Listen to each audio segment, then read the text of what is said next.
আপনি কি এই ব্যাপারটা নিয়ে আপনার যে জোট সঙ্গী বা জোটের অন্যান্য নেতৃবৃন্দের সঙ্গে আপনি কথা বলেছেন, জামাতের আমির, এনসিপির যিনি আহ্বায়ক আছেন, তাদের সাথে কি আপনাদের এটা নিয়ে কথা হয়েছে? এত ডিটেলস কথা বলার সুযোগ হয় নাই,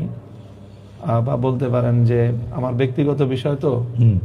আমি ব্যক্তিগত চাওয়াটাকেও যেরকম খুব বড় করে দেখি নাই নির্বাচনের আগে এবং এই জোট হওয়ার ক্ষেত্রে, এবং ঠিক এটার পরেও আমি আমার ব্যক্তিগত জায়গা হওয়ার কারণে বলেছি, তো ঠিক অন্যদের কাছ থেকে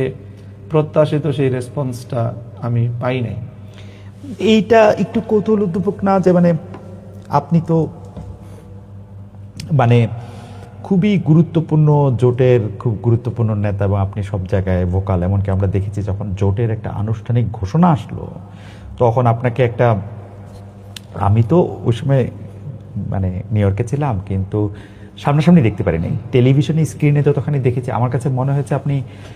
মানে এটা বলে না কি ফ্যাক্টরের একটা ভূমিকা আপনি হয়তো পালন করেছেন। তো সেই ক্ষেত্রে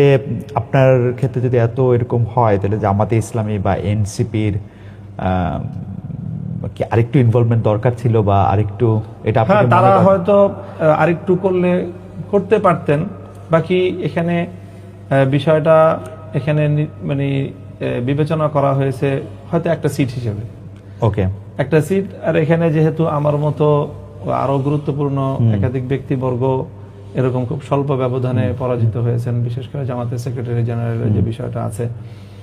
হয়তো সেগুলোর সাথে সব মিল করে এখানে কোনো একজন ব্যক্তিকে খুব বেশি একটা ফোকাস করাটা জোটের অন্যান্য নেতৃবৃন্দ গুরুত্বপূর্ণ মনে করেন নাই।